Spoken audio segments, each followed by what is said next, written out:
Welcome to the Listening Skills video. In addition to watching these training videos, please be sure to access the Helpline Training Manual located in the Volunteer Training channel. It contains information not contained in this video and is intended to complement this series. Also, there are no graphics that accompany this video, so you won't miss anything if you listen to it just as audio. The skills presented in this video apply to both phone calls and chats.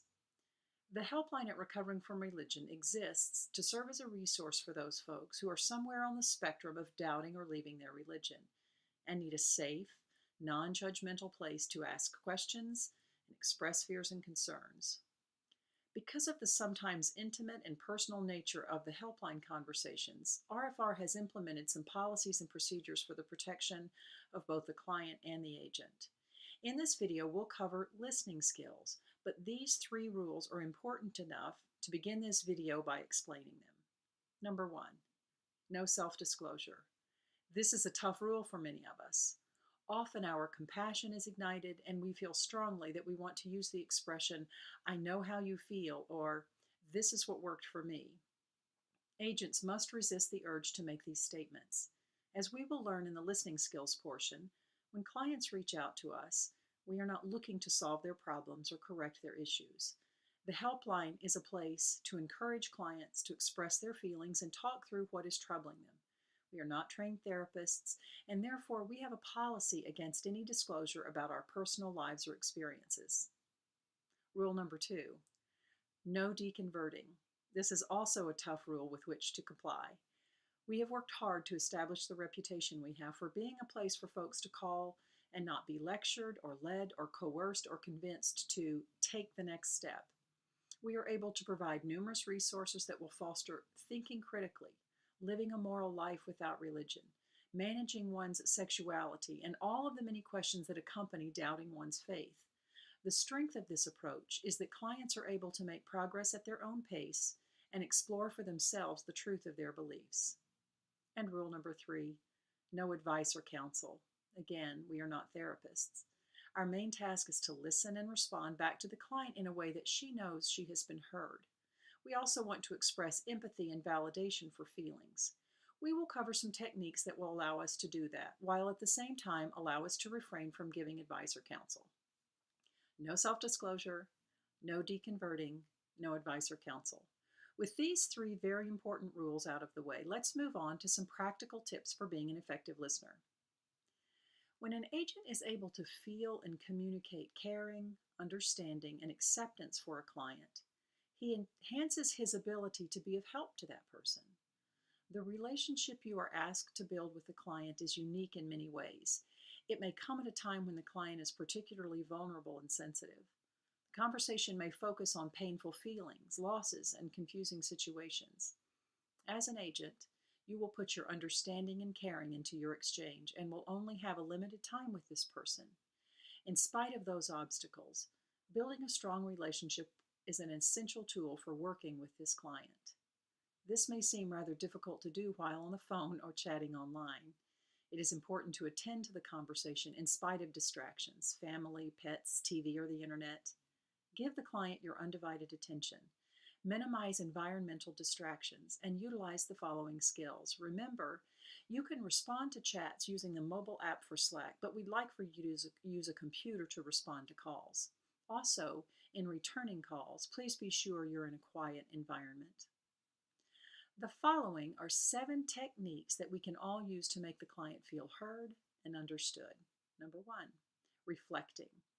Feeling understood, accepted, and cared about is important to each of us, especially at a time of crisis. Reflection is the process of identifying, making clear, and expressing back feelings and thoughts. This process involves grasping what the other feels and means, and then stating this meaning so that the person feels heard and understood. While reflecting may seem contrived in our everyday conversation, it is an essential skill in compassionate listening. People rarely report that it feels contrived. Rather, they seem to appreciate the degree of concern and focus. Reflecting is non-judgmental and accepting. It conveys the desire to understand what the client is feeling and saying by trying to understand the feeling behind the message and then reflecting that feeling back to the client. For example, "It sounds like you were really angry about that," or "It seemed you were frustrated by their action." This is also called active listening. Active listening helps a client clarify their thoughts and helps them ventilate and better understand their feelings. If you're on the phone, vary your responses and monitor your tone of voice. A great deal of understanding can be conveyed through your tone of voice. If you're on a chat, expressing understanding will be more challenging. Use phrases like, "I'm so sorry to hear that," or "It helped me understand better when you used that story." If the client sounds as if he or she is working from a more cognitive approach, or if it is difficult to connect with them around her feelings, then reflect facts. When you do need to reflect facts, make sure that you're hearing the story correctly. Ask for more information if you don't understand the narrative. While some feelings are mentioned, others are perceived by tone, content, and word choice. It is preferable to reflect the feeling the client has stated. Sometimes, however, we may reflect feelings that we perceive beneath the flow of conversation. For example, the client may be discussing the death of her husband.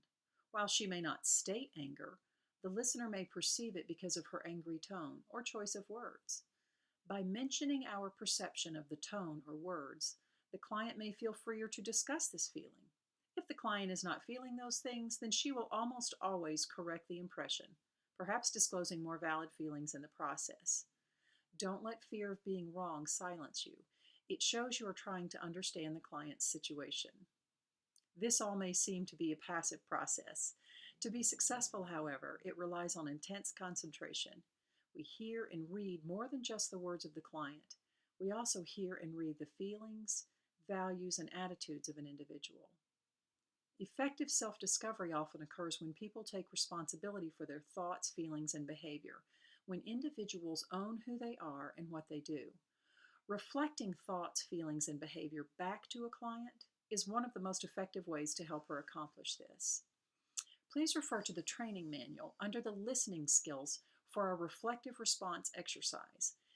These will be good practice in preparation for taking a call or chat. Remember, if the client begins to ask for personal questions or for your advice or opinion, reflect the feeling behind the question back to the client. For example, if the client asks, "What do you think I should do?" try answering, "It sounds like it's confusing figuring out what to do. I can't give you answers, but let's talk about what you see as your options." Number 2, in addition to reflecting, we use another skill called reframing. When a client shares a particular story or episode, it may be helpful for you to state back what you have heard. You're confused about your feelings toward you. You're afraid to be alone. You're really upset about your daughter. Clearly state these feelings and facts. If you use a question format, "Do you feel sad?" you will sound unsure, unbelieving, and perhaps patronizing. Questions also force a response from the client and may cause defensiveness. Reframing what you hear allows the client to recognize how what they have expressed has been heard. This may be helpful to the client, as this may reveal that a particular choice of words is critical to their being understood. It may be necessary to reframe some feelings many times. View these reframings as a gradual release of pressure. Some people can let it out all at once, while others need a series of little releases. Multiple reframing may be a way of looking at something from different angles until the whole picture is seen. Now let's talk about our third skill, expressing empathy. Empathy literally means to feel in, or to stand in another's shoes, to get inside his or her feelings. Empathy is a learned skill and can be improved through attention and practice. To improve your expression of empathy, pay attention to your own feelings. Listen with genuine concern, interest, and full attention. Listen first, then speak.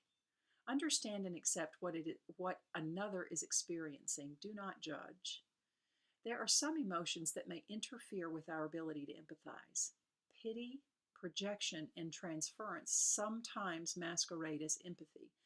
There are nuanced differences in these emotions. Pay attention to how you may be perceived. Pity is feeling sorry for another and tends to patronize the client. Projection attributes our feelings to another. In other words, "I would feel this way in this situation, so you must also."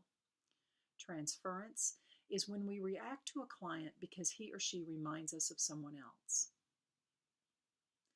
Another technique to employ, number 4, is to paraphrase what the client has said.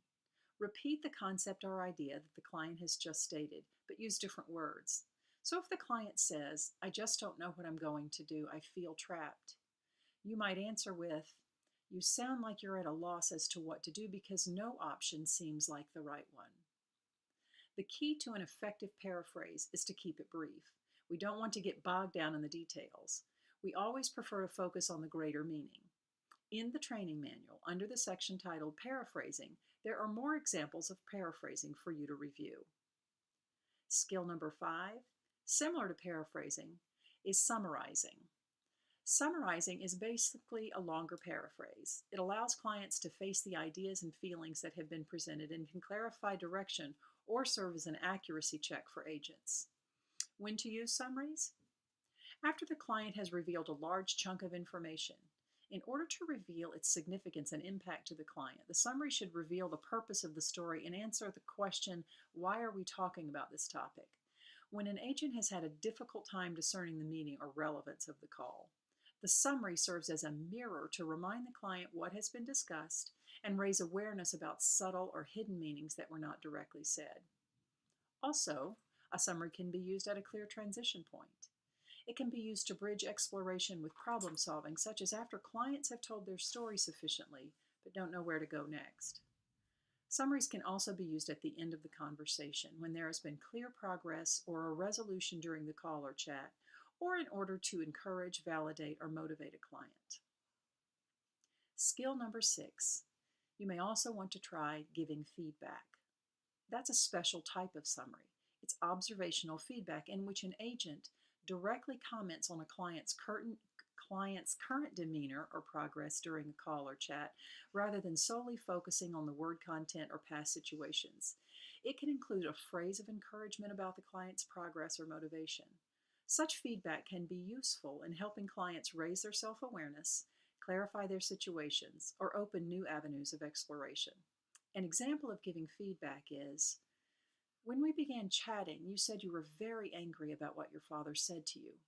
After you told that story about Thanksgiving, it seems like from your words you're not as angry now that you think you understand his point of view."